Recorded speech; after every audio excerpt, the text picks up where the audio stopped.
बच्चों, topper guidance academy में आपका स्वागत है। आज हम लोग 12th मैथ्स में बहुत ही इंपॉर्टेंट और स्कोरिंग चैप्टर पढ़ने जा रहे हैं, जिसका नाम है मैट्रिसेस। चलिए, हम लोग जानते हैं मैट्रिक्स क्या होता है। मैट्रिक्स क्या है बच्चों? ये अरेंजमेंट किसी नंबर्स का रेक्टेंगल में, है ना, यानी रेक्टेंगुलर एरे में नंबर्स का अरेंजमेंट को क्या बोलते हैं? मैट्रिसेस बोलते हैं। देख लेते हैं डिफिनेशन। वैसे मैथ्स में डिफिनेशन से ज्यादा मतलब रहता नहीं है। It is set of numbers arrange in row and column so as to form rectangular array, है ना। ये क्या है? नंबर्स का अरेंजमेंट है, किसमें? रो में और कॉलम में। और उससे क्या, है ना, बनाता है? एक रेक्टेंगुलर एरे बनाता है। वही अरेंजमेंट को बच्चों क्या बोलते हैं? मैट्रिक्स बोलते हैं। चलिए आगे देखते हैं। Denoted by capital letter. Matrix को किससे डिनोट करते हैं बच्चों? कैपिटल लेटर से, जैसे ए बी सी डी। चलिए आगे देखते हैं। इसको रिप्रेजेंट किस में करते हैं? इसको रिप्रेजेंट करते हैं बॉक्स में। रिप्रेजेंटेड बाय बॉक्स, है ना। बॉक्स के इधर m इंटू एन लिखा रहता है, और नहीं भी देखेंगे, है ना, ये रह भी सकता है और नहीं भी रह सकता है ना। अब देखिए, अब मान चलिए ए मैट्रिक्स है, तो ए को हम लोग ऐसा करेंगे, A11, A12, A21, A22। अब इसमें इसको 2x2 मैट्रिक्स बोलते हैं। तो बच्चों इसमें देखिएगा कि ये वाले को रो बोलते हैं। तो ये पहला रो है और ये दूसरा रो है। ये पहला कॉलम है और ये दूसरा कॉलम। तो ये वाले को हॉरिजॉन्टल वाला जो है वो रो होता है, याद रखिएगा, और वर्टिकल वाला जो होता है वो कॉलम होता है।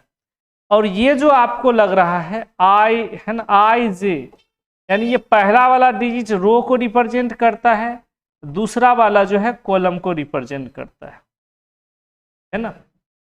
और ये जो लग रहा है ये 2:2 ये ऑर्डर है ना। तो इस मैट्रिक्स में 2 रो है और 2 कॉलम है। और ये सब जो आपको दिख रहा है अंदर में, इसको एलिमेंट्स बोलते हैं। और ये जो डिजिट है 1 1 1 2 2 1 2 2, ये इसका जो है पोजीशन को बताता है कि मैट्रिसेस में ये कहाँ रहेगा। चलिए 3x3 मैट्रिक्स देख लेते हैं।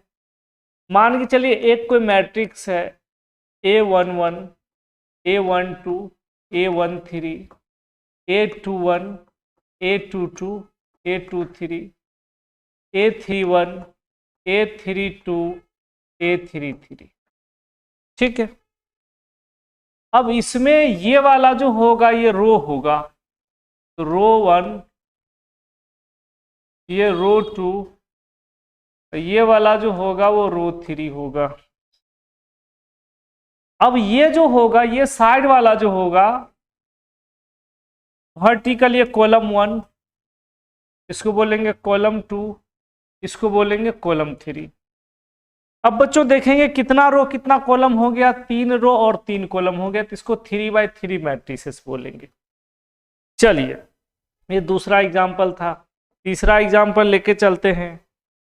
अब देखिए, मान लीजिए एक मैट्रिक्स है ऐसा A11, A12, A13, A21, A22, A23। अब इसका ऑर्डर कितना होगा बच्चों? देख लेंगे इसमें कितना रो है। तो ये देखिए, 1 रो और 2 रो। कॉलम देख लेते हैं, 1 कॉलम, 2 कॉलम और 3 कॉलम। तो बच्चों इसमें जो है 2 रो है और 3 कॉलम है। पहले हम लोग रो को लिखते हैं ऑर्डर में, है ना। 2x3 मैट्रिक्स है, पहले रो को लिखते हैं बच्चों, उसके बाद कॉलम को लिखते हैं। याद रखिएगा, ये वाला रो होता है, ये वाला कॉलम होता है। पहचानने के लिए आपको बताता हूं, बहुत बच्चे क्या करते हैं, उनको रो कॉलम लगता है, कॉलम रो लगता है, उल्टा बुद्धि काम करता है एग्जाम में। तो आप इस यूनिट में आर को ऐसे लिखिए और सी को ऐसे लिखिए। ऐसे जब आर लिखेंगे तो आपको लग जाएगा कि सीधा वाला ये जो है हॉरिजॉन्टल वाला रो होता है, और ऐसे सी लिखेंगे तो आपको समझ में आ जाएगा कि वर्टिकल वाला जो है वो कॉलम होता है। ठीक है। तो अभी आपने देखा कि ये 2x2 मैट्रिक्स था, ये जो है 3x3 मैट्रिक्स हो गया, ये 2:3 मैट्रिक्स हो गया। इस तरह से आप अदर मैट्रिक्स भी बना सकते हैं, ठीक है। और ये जो दिखाता है, ये दिखाते फर्स्ट रो और फर्स्ट कॉलम में है, ये दिखाते फर्स्ट रो और सेकंड कॉलम में है, ये बताता है कि फर्स्ट रो थर्ड कॉलम में है, फर्स्ट रो और थर्ड कॉलम में है, ये बताते हैं second row, first row second row और फर्स्ट कॉलम में है, ये बताता है कि सेकंड रो और सेकंड कॉलम में है, ये बताता है कि सेकंड रो और थर्ड कॉलम में है।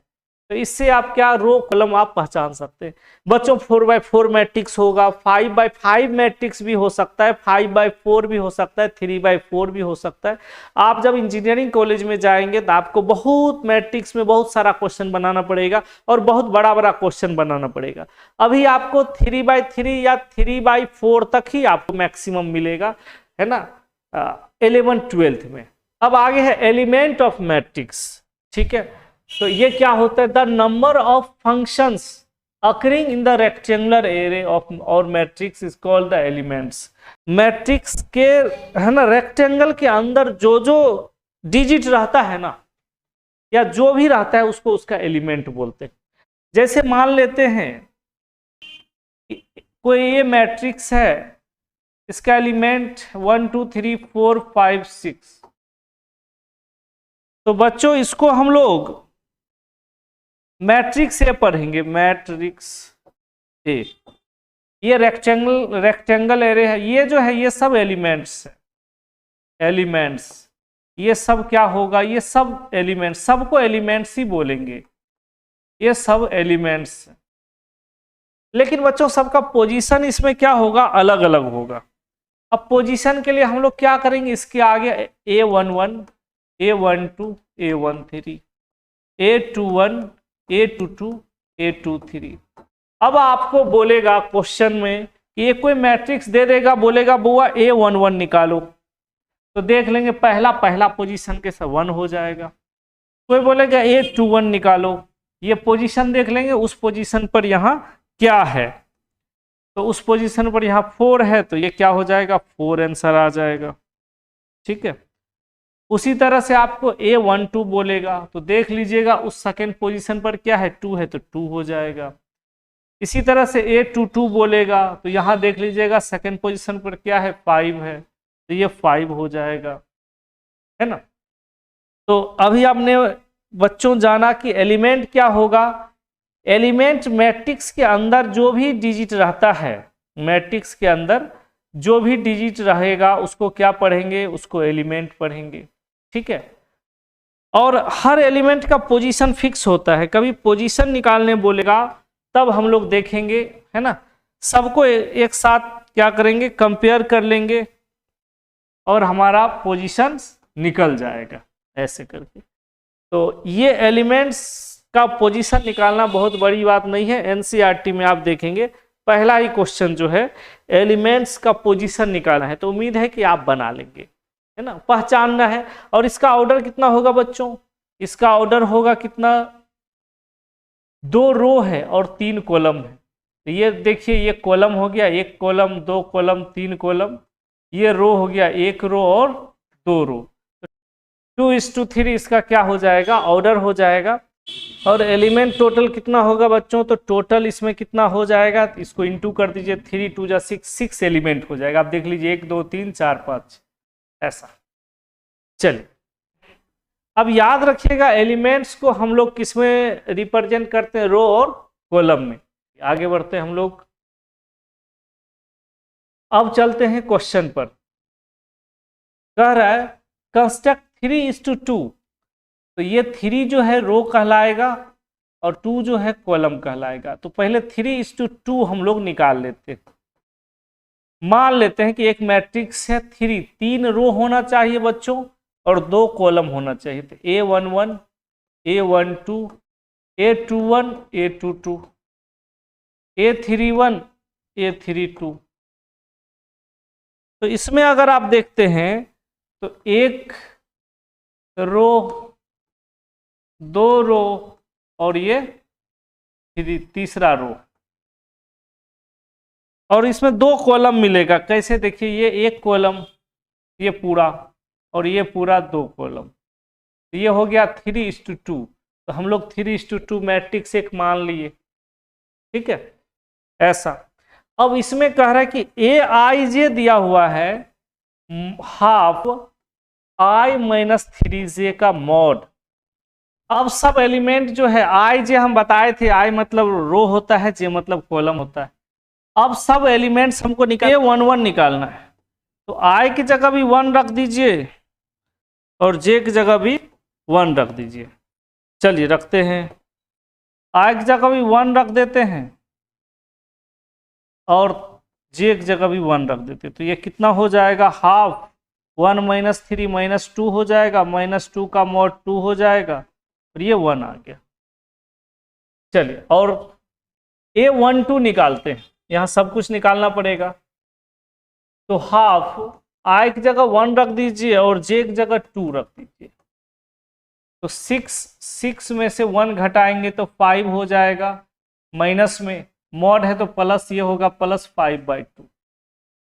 A21 निकालिए, तो हाफ i की जगह 2 रख दीजिए और j की जगह 1 रख दीजिए, तो ये 1/2 हो जाएगा। A22 निकालिए, हाफ i की जगह भी 2 रख दीजिए और j की जगह भी 2 रख दीजिए। 6 - 2 तो -4, मॉड ले लेंगे, +4/2, 2 हो जाएगा।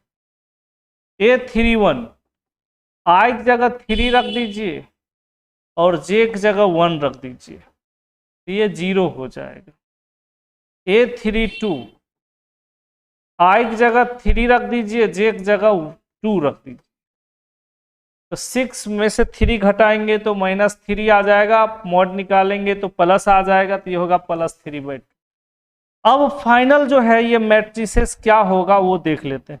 तो पहले A11 की जगह 1 आया है, फिर A12 की जगह 5/2 आया, A21 की जगह 1/2 आया है, A22 की जगह 2 लिखेंगे, A310 A32 3/2 लिखेंगे, और यही हमारा 3/2 मैट्रिक्स बन गया। क्या बन गया बच्चों? 3/2 मैट्रिक्स। तो ये 3:2 मैट्रिक्स हम लोग निकाल लिए।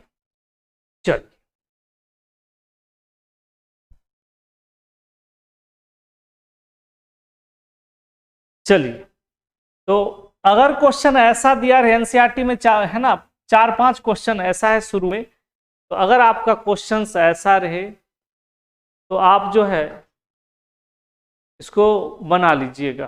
कह रहा है कंस्ट्रक्ट 3:2 मैट्रिक्स, एलिमेंट दिया हुआ है। तो सबसे पहले हम लोग 3:2 मैट्रिक्स बना लेते हैं। 3:2 मीन्स 3 रो और 2 column, A11 A12 A21 A22 A31 A32। इसमें देखेंगे तो 3 रो है और 2 कॉलम है। अब यहां हमको Aij कितना दिया वो देख लीजिए, हाफ 5i - 3j। अब आपको क्या करना है, ये जो रो कॉलम का पोजीशन है ये i j का पोजीशन है, ये हमारा 3:2 लिख ही देते हैं, और वो यहाँ रख के सब एलिमेंट्स अलग अलग निकालना है। तो पहला एलिमेंट 1 1 निकालना है, i की जगह भी 1 रख दीजिए, j की जगह भी 1 रख दीजिए, तो हो जाएगा हाफ 5:1 - 3:1। तो 5 में से 3 घटाएंगे 2 होगा, 2/2 1 हो जाएगा। A12 half 5:1 - 3:2। तो 5 में से 6 घटाएंगे तो -1 आएगा, उसका मॉड लेंगे तो 1 आएगा, ये 1/2 हो जाएगा। A21 ये हो जाएगा हाफ 5 × 2 - 3 × 1। 10 में से 3 घटाएंगे 7, तो ये हो जाएगा 7/2। चलिए A22 निकालते हैं, i की जगह भी 2 रख दीजिए और 3 की जगह भी 2 रख दीजिए। 10 में से 6 घटाएंगे 4, 4/2 2 हो जाएगा। उसके बाद A31 निकालते हैं। अब i की जगह 3 रख दीजिए, j की जगह 1 रख दीजिए। तो ये हो जाएगा 15 में से 2 घटा दीजिए, ये 15 में से 3 घटा दीजिए आप, तो ये आ जाएगा 12, 12/2 6 हो जाएगा। A32 I की जगह 3 रख दीजिए और J की जगह 2 रख दीजिए, तो ये आ जाएगा हाफ। 15 में से 6 घटाइए, 15 - 6 9, तो ये 9/2। तो फाइनल जो मैट्रिक्स हो गया देन वो आप देख लीजिए। पहले A11 रखना है 1, उसके बाद A12 1/2, फिर A21 7/2, A22 2 हो जाएगा, A31 6 हो जाएगा, A32 9/2 हो जाएगा। ये हमारा आंसर आ गया। चलिए, तो उम्मीद है कि आपको ये क्वेश्चन समझ में आ रहा होगा, बहुत ज़्यादा डिफिकल्ट नहीं है, थोड़ा सा इसको अरेंज करेंगे तो आंसर आ जाएगा। चलिए आगे बढ़ते हैं। Equality of matrices. अगर 2 मैट्रिक्स इक्वल है, मान चलिए ए है ना, A11 A12 A21 A22 and मान चलिए बी मैट्रिक्स का ले लेते element B11 B12 B21 B22। If A and B 2 matrix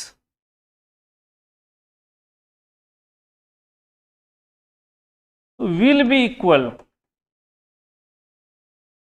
then अगर 2 मैट्रिक्स इक्वल है तब क्या होगा बच्चों, तो इसका पोजीशन वाला सब आपस में भी इक्वल होगा। अगर 2 मैट्रिक्स इक्वल है तो इसका एलिमेंट जो है वो अपने पोजीशन वाले के साथ ही इक्वल होगा। देख लीजिए कैसे होता है।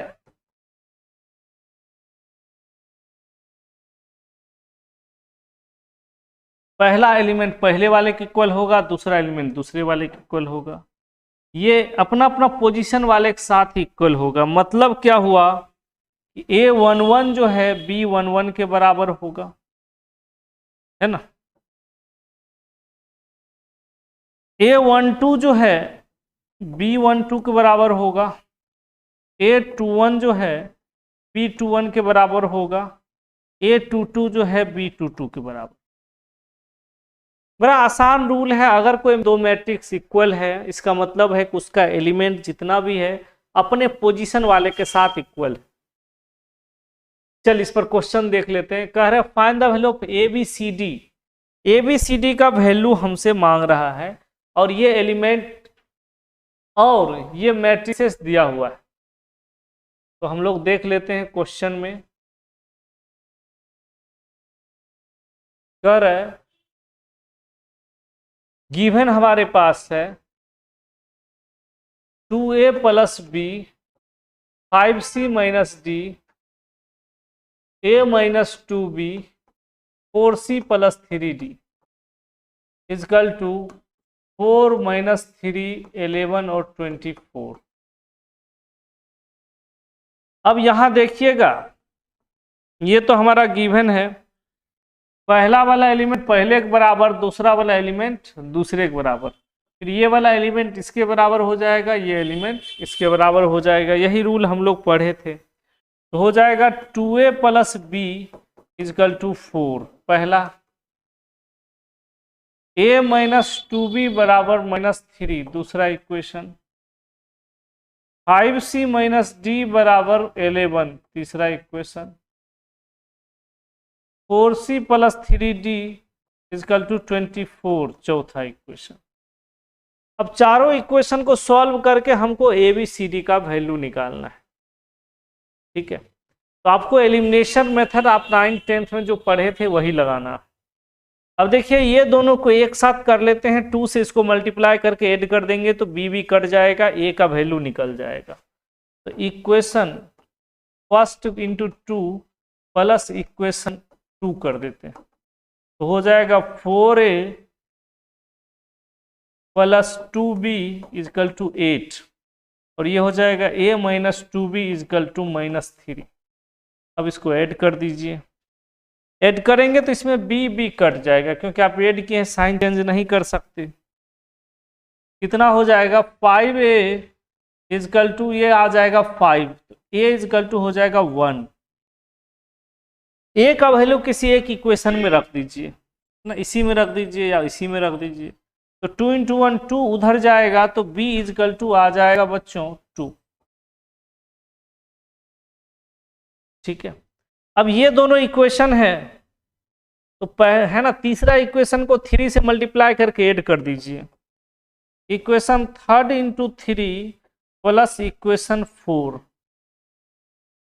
3 से मल्टीप्लाई कीजिए तो ये 15c minus 3d is equal to 33। ये हो जाएगा 4c plus 3d is equal to 24। अब इसको हम लोग ऐड कर देते हैं, 3d खत्म हो गया, 15 प्लस 4 19 हो गया, 19c इजकल टू, इसको ऐड कर दीजिए 57 हो जाएगा, तो c इजकल टू 3 हो जाएगा। c आ गया तो d भी आ जाएगा बच्चों, c का वैल्यू किसी एक इक्वेशन में डाल देंगे। ठीक है, तो 5 है ना, इसी में रख दीजिए या किसी एक इक्वेशन में c का वैल्यू रख दीजिए। 3 है c का वैल्यू, तो 5 3 जा 15 और 11 से घटा दीजिए 15, 4 हो जाएगा, तो d का 4 हो जाएगा। यानी हम लोग को a का 1, b का 2, c का 3 और d का 4, ये आंसर आ गया। चलिए अगला क्वेश्चन करें, एक्स वाई जेड डब्ल्यू का वैल्यू निकालें। चलिए बनाते हैं इसको, गिवन लिख देते हैं, x 2x plus z 3x minus y 3y minus डब्ल्यू इजकल टू 3, 2, 4 और 7। चलिए हम लोग अपना पोजीशन वाले को इक्वेट कर लेते हैं, पहला बराबर, दूसरा ये इसके बराबर, ये वाला इसके बराबर, ये वाला इसके बराबर। 4 इक्वेशन बनाते हैं, सब वैल्यू अब निकल जाएगा। तो x इजकल टू 3 पहला इक्वेशन, 3x माइनस वाई बराबर 2 दूसरा equation, 2x plus z equal to 4 है ना, ये 4 के बराबर होगा तीसरा इक्वेशन, और 3y माइनस डब्ल्यू इजकल टू 7 ये चौथा इक्वेशन। ठीक है, अब देखिए x का वैल्यू तो डायरेक्ट मिल गया, ये x का वैल्यू यहाँ पुट करेंगे तो y भी मिल जाएगा। कितना मिलेगा, ये देखिए x का तो डायरेक्ट मिल गया, 3 पुट कर दीजिए 9 है ना, और ये 2 इधर आएगा माइनस हो जाएगा, तो y 7 हो गया। ठीक है, अब x का यहाँ पुट कर दीजिए, 3 2 जा 6, 6 उधर लेके चले जाइए तो z माइनस 2 हो जाएगा। w का निकालना है, y का वैल्यू हमको 7 आ गया है, 7 यहाँ रख देंगे, 7 3 जा 21, 21 में से 7 इधर लाके घटा देंगे और w को उधर लाके पॉजिटिव कर देंगे, तो ये आ जाएगा w इजकल टू 14। तो ये हमारा जो आंसर आया, ये x y z w का आंसर आ गया। यही निकालना था, x y z w ही निकालना था। बच्चों आज मैट्रिक्स का इंट्रोडक्शन क्लास था, अगले क्लास में हम लोग टाइप्स ऑफ मैट्रिक्स, एडिशन और सब्ट्रैक्शन ऑफ मैट्रिक्स पढ़ेंगे। आज यहीं तक रखते हैं, थैंक यू।